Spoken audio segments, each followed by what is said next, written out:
Berjumpa lagi dengan saya Romo Andreas Basuki Wakiman atau Romo Abbas. Saudara-saudari terkasih, kita akan berbicara merenung tentang berbuah dari lahan yang subur.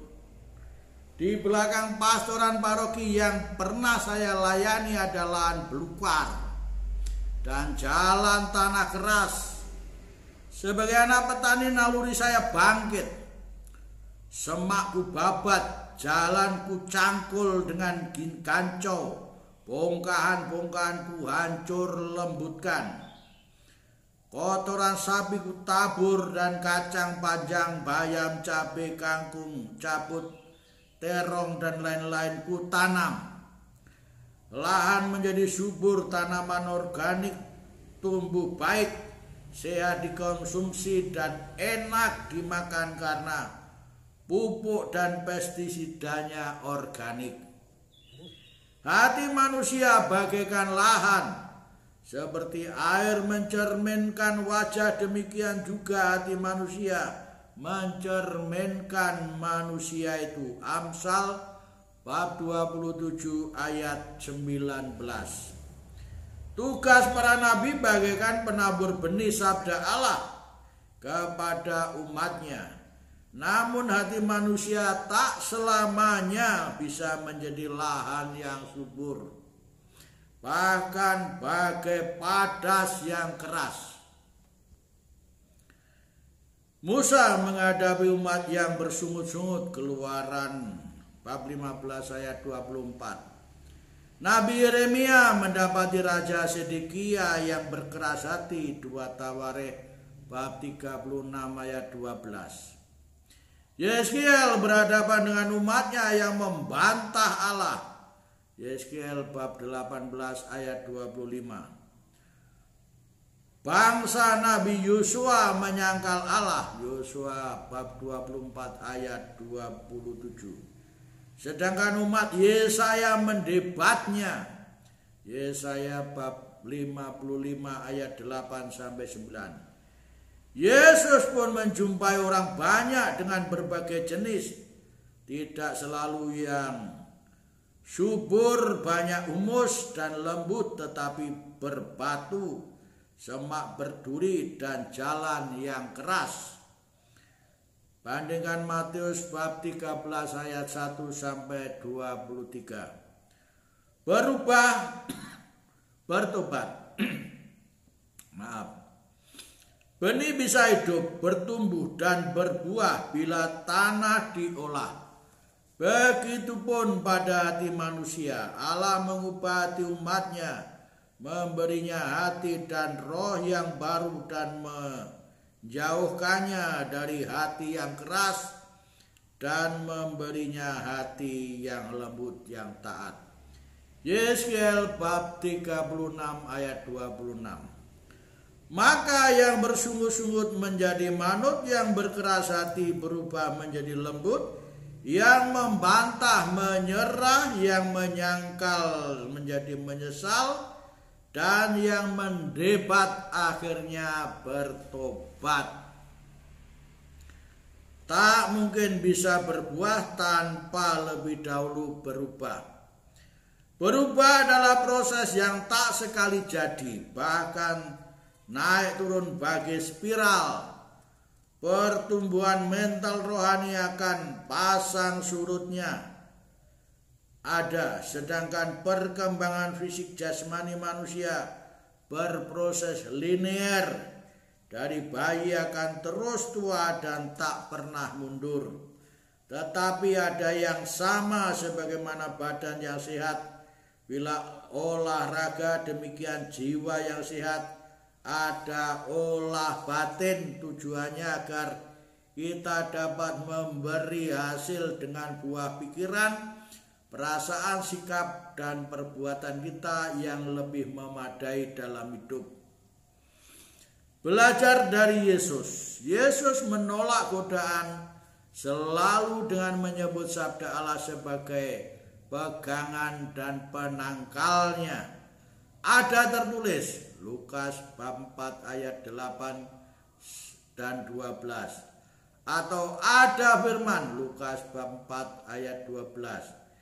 Ia menyesuaikan kehendaknya dengan kehendak Allah, sedangkan roh jahat terus mempengaruhi agar ia hidup menurut daging dan menyesuaikan diri dengan dunia. Manusia ada yang mengkambing hitamkan iblis, padahal peran iblis sebatas provokator, penghasut. Manusia sendirilah eksekutornya, penentunya. Sabda Allah bagai benih yang ditanam. Sabda Tuhan juga bagai pestisida, tumbuhan sehat, bebas hama dan subur. Sabda Tuhan adalah sabda kasih. Pengorbanan adalah pupuk agar kasih bisa bertumbuh, berkembang, berbuah dan berkelimpahan. Yohanes bab 10 ayat 10. Rencana Tuhan. Orang bilang manusia berencana, Tuhan menentukan. Pertanyaannya, manakah yang lebih baik, rencana manusia atau rencana Allah? Pastilah rencana Allah. Allah lah sang pencipta. Seperti pembuat motor mendesain agar tangki diisi bensin, saat kita memakai tidak baik bila kita isi dengan minyak tanah, tak sampai seminggu pasti akan rusak. Jadi yang tepat Tuhan berencana, manusia menentukan. Artinya menentukan untuk mengikuti rencana Allah atau mbalelo dan melawan. Rencana Allah mengarahkan pada keselamatan, kebahagiaan, kedamaian, kemuliaan, dan keabadian. Sedangkan jalan manusia menuju kebinasaan, penderitaan, kesementaraan, dan kehinaan. Suatu saat ada orang yang mengatakan, maaf Romo, saya ateis. Tepatnya dia bingung dan sedang mencari kebenaran. Saya menjawab, maaf kalau saya kebenaran sudah saya temukan, yakni dalam diri Yesus Kristus. Karena hanya dialah yang menyatakan dirinya, akulah jalan, kebenaran, dan hidup. Lihat Injil Yohanes bab 14 ayat 6. Saya percaya pada dia karena itu saya mengikutinya seperti ajakannya, ikutilah aku.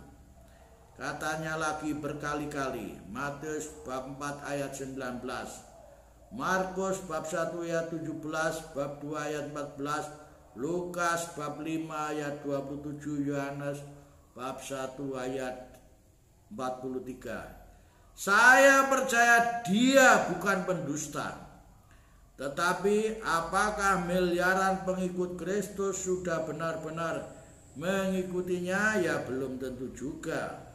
Pada suatu misa saya pernah mengumumkan, saat dibaptis kita telah berjanji untuk menolak setan dalam bentuk tahayul. Saya minta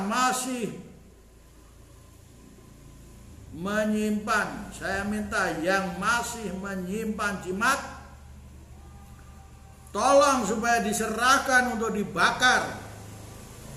Juga yang masih pergi ke dukun agar mengaku dosa. Selain dengan tahayul jimat, umat masih ada yang percaya pada dukun, zodiak, ramalan, dan sebagainya. Masih banyak umat yang menyembah berhala, tidak setia dan murtad dari Allah. Berhala yang modern yaitu seperti mendewa-dewakan materi, kekuasaan, kenikmatan semata. Mereka yang altarnya di mesbah keduniawian. Yesus menyebut dirinya, akulah pokok anggur yang benar. Yohanes bab 15 ayat 1. Yesus mengibaratkan diri kita ranting. Sama seperti ranting tidak dapat berbuah dari dirinya sendiri kalau tidak tinggal dalam pokok anggur, demikian juga kamu. Injil Yohanes bab 15 ayat 4. Ada banyak pokok yang tidak benar, namun hanya dengan Yesus Kristus kita tidak boleh dipisahkan. Berjuang untuk setia. Kesetiaan menandakan adanya relasi yang tidak putus. Mengaku sebagai pengikut Kristus tetapi hanya karena dibaptis tidak ada waktu untuk berdoa ke lingkungan, ke gereja, atau hanya kadang-kadang kebersatuan dengan Kristus harus dijalin tidak hanya berelasi sebagian waktu dalam hidup kita, melainkan sepenuh waktu dan bahkan sepanjang waktu hadir di hadiratnya, atau waktu berdoa tidak hanya pada saat, tempat, dan cara tertentu. Banyak orang bisa jatuh cinta, tetapi sedikit yang dapat setia. Kita mengikuti Yesus bukan kita selalu dan selamanya. No time, sometime, part time, full time, a long time, all a long life. Yang benar adalah in all a long life. Menjadi kepercayaannya, orang beriman tidak sekedar percaya kepada Allah, namun mempercayakan diri kepada Allah, dan selanjutnya menjadi kepercayaan Allah. Dari sekedar percaya pasif kemudian mempercayakan aktif, pada akhirnya kepercayaan produktif. Seperti halnya tingkatan pendirian sekolah pertama, status terdaftar kantor dinas pendidikan mungkin. Setelah itu berprestasi meningkat, diakui, dan selanjutnya baru disamakan. Pada saat ini, pada saat status kita, apakah sudah puas dengan status terdaftar atau diakui saja? Apabila umat Allah kita semua masih sering bersungut-sungut, berkumpul sulit, tidak akur, sikap bergosip, derma pelit, mangkir, bila dia tidak dapat tugas, emoh menjadi pengurus dengan berbagai alasan dan urusan penting dan pribadi, malas, minder, tidak tahu dan tidak mau, malu dan seterusnya. Umat masih jauh dari kedewasaan, sulit diharapkan pertumbuhan, dan mengecewakan menanti buah-buah kerohaniannya. Tanda-tanda apakah ini? Tanda kasih kita kepada Allah dengan segenap hati, jiwa, budi, dan tenaga kita masih lemah, amat lemah, dan kasih kita kepada sesama belum bertenggang rasa. Bandingkan Markus 12:30-31. Tanda kita masih kurang bersyukur dan bersyukur, lebih ingin dilayani daripada melayani, serta menuntut daripada menurut. Sementara kita akan mencapai kedewasaan iman manakala dapat mewujudkan hidup dalam persekutuan, doa, ibadah, sabda, pelayanan, dan bersaksi sebagaimana cara hidup jemaat pertama. Lihat Kisah Rasul bab 2 ayat 41-47, bab 4 ayat 32-37. Di sana kuasa Allah akan bekerja. Sudahkah kita hidup rukun, bertekun dalam doa dan ibadah, menjadi pendengar, pembaca, dan pelaksana sabda, aktif dalam kegiatan melayani sesama? Tidak heran jika mukjizat akan terjadi bila kita dapat memberi kesaksian dalam hidup iman. Bukan sebaliknya, tiap-tiap saat umat merosot jumlahnya, melainkan sebaliknya. Sebagaimana dalam jemaat pertama, tiap-tiap hari Allah menambah jumlah orang yang percaya. Bandingkan Kisah Rasul bab 2 ayat 47. Tuhan memberkati kita. Amin.